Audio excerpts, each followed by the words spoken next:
Bunduki Stars, Sport Next Level.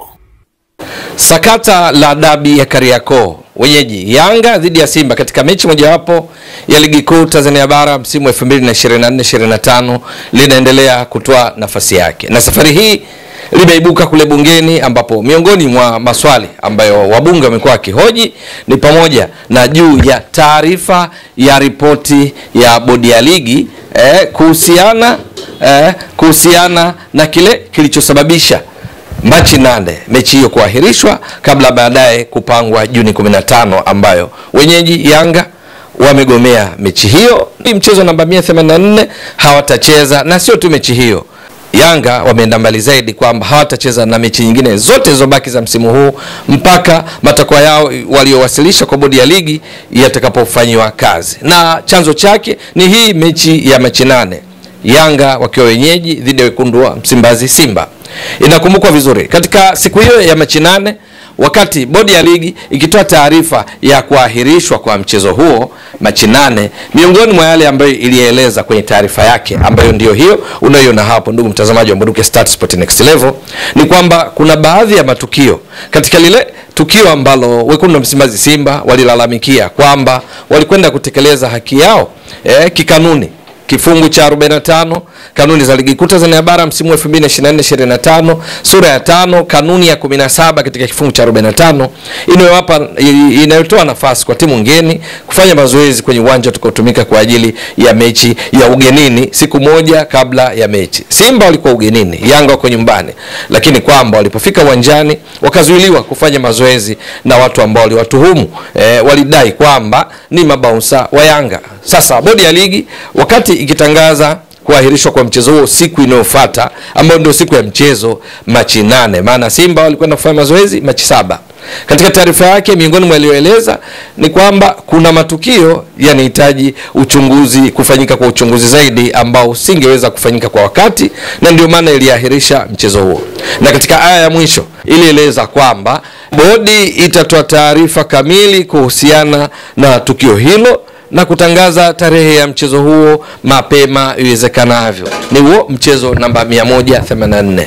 Lakini wakati ikitangaza ratiba mpya ambayo ilionyesha kwamba dabi hii sasa itachezwa Juni 15, bodi ya ligi haikutoa taarifa kuhusiana na kile ambacho ilibaini kupitia uchunguzi uliofanywa, yani taarifa ya ripoti ya uchunguzi, kwamba badala yake ikapanga siku ya dabi hiyo ambayo ni Juni 15. Jambo hilo wananchi Yanga katika kutoa taarifa yao kwa umma wamesisitiza kwamba wanataka hiyo ripoti ya uchunguzi iwekwe wazi, kwamba watoe taarifa juu ya kile ambacho walikibaini kuhusiana na mchezo huo, ili ukweli wote uwe wazi juu ya nini kilichotokea, kwa sababu wao Yanga wanaamini hakukuwa na sababu yoyote ya kikanuni kuahirishwa kwa mchezo huo ambao ulikuwa umeahirishwa. Taarifa iliyotolewa na bodi ya ligi ilikuwa ndio siku yenyewe ya mchezo. Ili pia wekundu wa Msimbazi Simba kupitia taarifa yao kwa umma wakisisitiza kwamba dabi hiyo iko pale pale ya Juni 15 na kwamba wao wanajipanga ipasavyo kwa ajili ya mchezo huo. Miongoni mwa walioainisha pia, kama uonavyo hapo ndugu mtazamaji wa Bunduki Stars Sport Next Level, ni kwamba kuitaka bodi ya ligi iweke wazi taarifa ya uchunguzi waliofanya ili wahusika wafahamike na kupewa adhabu zinazostahili. Lakini vile vile bungeni nako miongoni mwa wabunge waliohoji ni Esther Bulaya, ingawa wakati huo tayari serikali kupitia naibu waziri mwenye dhamana ya michezo alishaeleza kwamba serikali inafuatilia swala hilo kwa karibu, lakini kamwe haiingilii, kwa sababu utaratibu wa mpira wa miguu kwa mwongozo wa kutoka shirikisho la mpira wa miguu duniani FIFA ni kwamba serikali huwa haiingilii shughuli za mpira wa miguu kwa moja kwa moja. Kwa sababu hiyo yenyewe inazingatia hilo, lakini inafuatilia kwa karibu. Lakini ni Esther Bulaya alihoji juu ya kile kilichobainika katika uchunguzi, taarifa ya ripoti ya uchunguzi kama ilivyoelezwa na bodi ya ligi. Hili bila shaka, kwa sababu linaojiwa na Simba, linaojiwa na Yanga na baadhi ya wabunge kule bungeni, ni dhahiri kwamba sasa ni wakati mwafaka kwa bodi ya ligi walau kutoa taarifa kwa umma juu ya kile kilichobainika kupitia uchunguzi wao, kwa sababu hata yenyewe wakati ikiahirisha mchezo huo namba 184 ilieleza kama unavyoona kwenye taarifa yao kwa umma kwamba uchunguzi unafanyika ili kubaini baadhi ya matukio yaliyotokea, na kwamba taarifa itatolewa kuhusiana na mchezo huo na kutoa ratiba ambayo ndio hii ya Juni 15.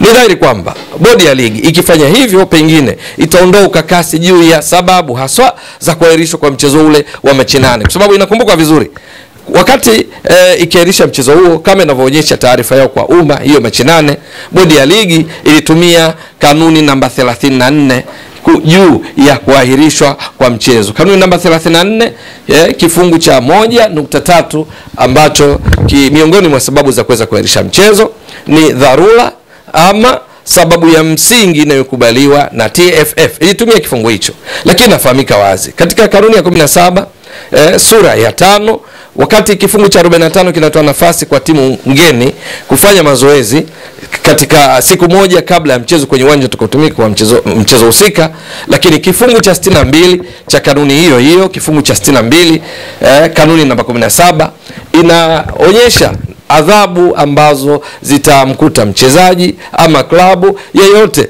aliyezuia au aliyefanya timu ngeni isipate kutekeleza haki yake hii ya kufanya mazoezi siku moja kabla ya mchezo pindi inapokwenda kucheza ugenini. Adhabu hizo ni pamoja na faini ya shilingi milioni 1, shilingi milioni 1 mpaka milioni 2, lakini pia faini hiyo inaweza kuwa shilingi milioni 5 mpaka milioni 10 pindi kosa hilo likiwa la kujirudia. Lakini bodi ya ligi haikutumia kifungu hiki kwa kuona kwamba Simba alizuiwa na baadhi ya watu kama ilivyodaiwa ya kufanya mazoezi kwenye uwanja wa mchezo husika siku moja kabla ya mechi. Kwa sababu hiyo taarifa ya ripoti ya uchunguzi, maana sio lazima ripoti ya uchunguzi iwekwe kwenye public, iwekwe dhahiri, kwa sababu pengine kuna mambo mengine ni confidential, ni mambo ya siri ndani ya bodi, lakini walau muhtasari taarifa za ripoti hiyo ya uchunguzi kwa umma juu ya nini kilibainika,